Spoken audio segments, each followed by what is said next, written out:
मेरा जो किरदार है उसका नाम ईरा है, ईरा धवन।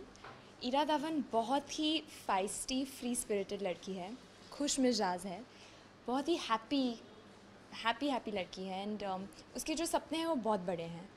तो मेरे लिए उसका कैरेक्टर निभाना काफ़ी इंटरेस्टिंग था क्योंकि वो थोड़ी नॉटी भी है, उसे पढ़ाई में बिल्कुल ध्यान नहीं है। तो मेरे लिए बहुत ही अलग था क्योंकि मैं ऐसे बिल्कुल नहीं थी स्कूल में। और जो ईरा है वो स्कूल में उसका जो स्कर्ट है सबसे छोटा है, वो अपने स्कर्ट को स्टेपल करती है छोटा करने के लिए, और मेरा जो स्कर्ट था वो सबसे लंबा था स्कूल में। तो for me Ira was a very interesting character. I don't think मैं डिफ़िकल्ट बोल सकती हूँ क्योंकि डिफ़िकल्ट तो नहीं, लेकिन एक्साइटिंग था मेरे लिए क्योंकि फर्स्टली ये मेरा फर्स्ट फिल्म है और मेरे जो डायरेक्टर हैं सुनैना भटनागर, उन्होंने मुझे बहुत कंफर्टेबल महसूस कराया। उन्होंने वर्कशॉप्स कराए, जो हमारे कास्टिंग डायरेक्टर हैं मुकेश सर ने वर्कशॉप्स कराए। तो मेरे लिए बहुत एक्साइटिंग था क्योंकि बहुत ही अलग थी ये लड़की मेरे लिए एंड मैं इसे इन्वेंट कर सकती थी, मैं ईरा बना सकती थी। जो सुनैना की ईरा थी अब मैं श्रेया की ईरा बना सकती थी, तो मेरे लिए बहुत एक्साइटिंग था end of course it was a little difficult, लेकिन सुनैना बहुत ही उन्होंने सपोर्ट किया मुझे। I think love, life, friendship, there all just terms of the same thing. They don't have any barriers, they have no language.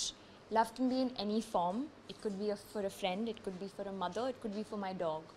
So for me, I think all of them sometimes mean the same thing. I think I need to love the person and befriend the person that I love. So I think they're very important things for a human being, and above all, hope and belief is something that I live my life on, so it's very very important.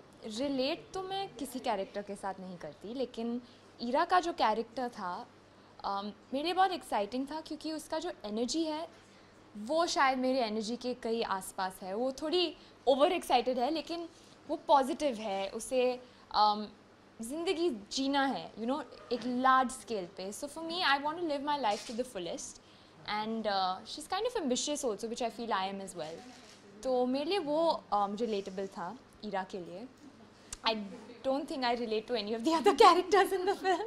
Actually मैंने लिखे हैं लेकिन मैं बहुत छोटी थी, मेरी एक फ्रेंड थी जो लंदन में रहती थी एंड तभी I don't even think email था या कुछ था, और मुझे मैं बहुत एक्साइटेड हो जाती हूँ अगर मेल में मेरे लिए एक लेटर आता है। तो हम एक दूसरे को लेटर्स लिखते थे एंड आई थिंक 2 साल तक टिल 2 years बैक हम लोग लेटर्स लिखते थे, even with emails and all. I think letters there something so impersonal personal about it that it's fabulous. So yeah Manisha ma'am के साथ काम करना मेरे लिए बहुत बड़ी बात थी क्योंकि she is been one of my favourite actresses and she is an inspiration for me. So for मी मैं बहुत एक्साइटेड थी, लेकिन उससे भी ज़्यादा मैं नर्वस थी कि oh my God I am working with Manisha Koirala. तो जब भी मैं उनसे मिली, she put me at ease. उन्होंने मुझे बोला कि you know just do your best. उन्होंने कभी ऐसे महसूस नहीं करवाया कि यू नो मैं इतनी नई हूँ and all of that, and she is you know such a big actress हर सेल्फ. So in terms of chemistry, I think because she's so humble, the connect was right there. I mean, the first thing when I saw her, I was very excited because that fan inside of me started jumping.